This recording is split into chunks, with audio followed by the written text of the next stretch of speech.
All right, let's talk about something that's a real game changer in generative AI, flow matching. And hey, if you're an AI developer who loves what these models can do, but you're tired of battling their slow speeds, then you're going to want to stick around for this. We're about to find the express lane on the generative AI highway. Okay, so we've all seen what diffusion models can do, right? It's magic. You give them a prompt and they spit out these absolutely stunning, jaw-dropping images. But, and this is a big but, if you've ever actually tried to use one in a real application, you know the pain. They are so incredibly slow. It's not just a minor annoyance, it's a total deal breaker for anything that needs to happen in real time. So, what's the holdup? It really just boils down to this. Diffusion models are like taking a long, meandering, kind of random walk. They start with a canvas of pure static, just noise, and then they take hundreds of tiny little steps to slowly chip away at that noise until an image finally appears. Flow matching? It takes a completely different approach. It learns a guided shortcut, a direct, no-nonsense path from that same blob of noise straight to the finished picture, no detours. So let's dig into why this guided shortcut is such a huge deal. To really get it, we first need to talk about the fundamental problem that flow matching was built to solve. Let's call it the generative model dilemma. That step-by-step process I just mentioned, that's both the secret sauce and the Achilles heel of diffusion models. Every single one of those little steps helps make the image a tiny bit better for sure, but man, do those steps add up. We're talking about a massive chain of calculations, and that is exactly why you're stuck sitting there watching a progress bar. The model is basically feeling its way through the dark, guessing and correcting over and over again to get from total chaos to a clean image. Right. So researchers started thinking, hey, there has to be a better way, right? Can we get from point A to point B without all these tiny pit stops? And this is where flow matching comes in and totally changes the game. This brings us to section 2, a more direct path.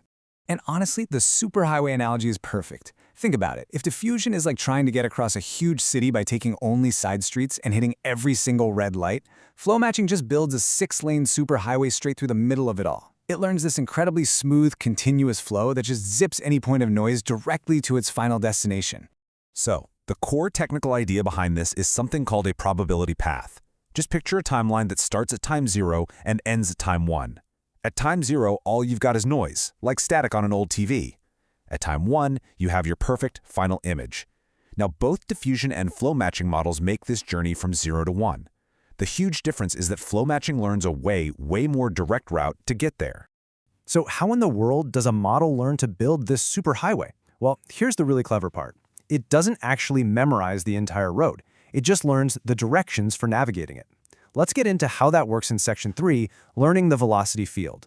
What the model is actually learning is called a vector field. And you can seriously think of it like a super smart GPS for your data points.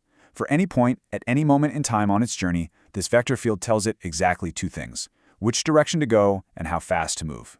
It's a perfect set of instructions for staying on that express route. And check this out. This is such a great way to visualize what's happening. On the left, you've got a total mess of random points.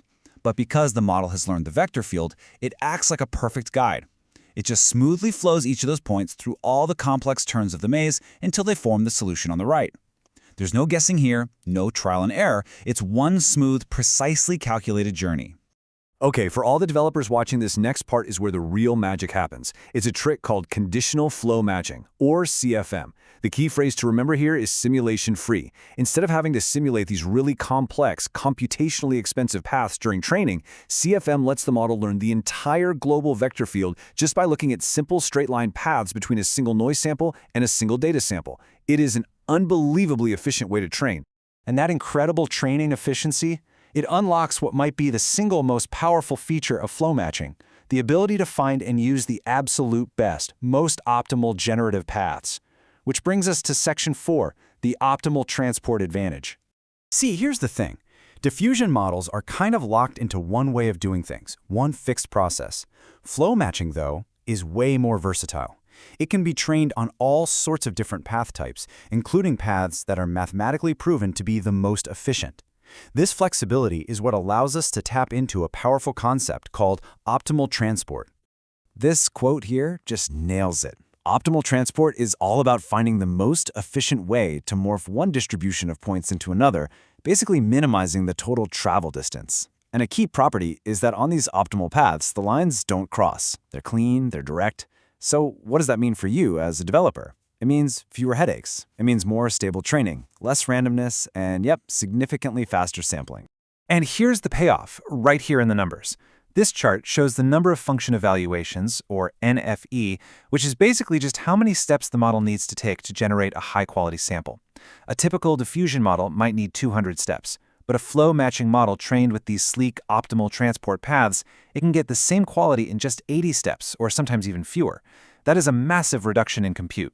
Okay, so the theory is super impressive, but what does this actually look like in practice?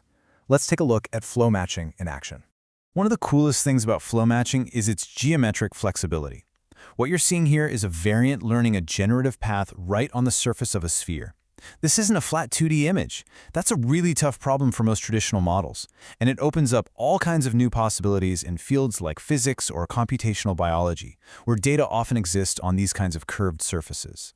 And this flexibility isn't limited to just simple spheres either. Flow matching can handle these really complex 3D geometries, like this bunny mesh here. The ability to work on these complex, multi-dimensional surfaces, what researchers call general manifolds, is a huge step forward for generative models. We're moving way beyond just the world of 2D images.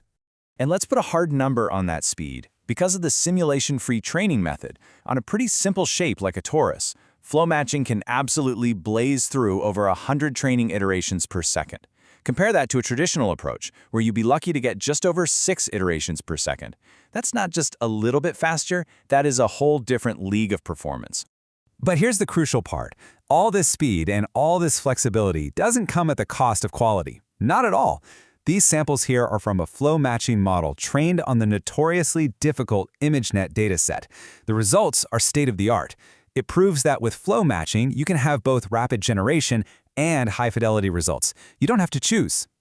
This is already incredible stuff, but of course, the research doesn't stop here. The next frontier is all about making those generative paths even more efficient, even more direct. So let's look ahead. The future is straighter.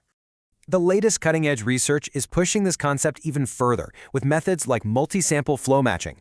The basic idea is that instead of looking at just one noise data pair at a time, the model leverages information from an entire mini-batch to construct even more direct probability paths.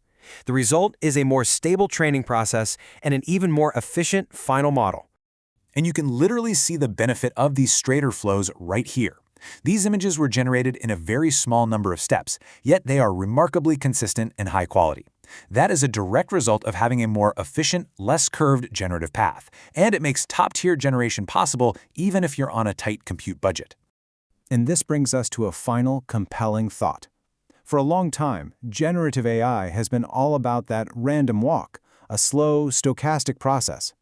Flow matching introduces a whole new paradigm, the direct flight. And as computational resources become more and more precious, you have to wonder, will the future of generation belong not to the most random path, but to the most efficient one?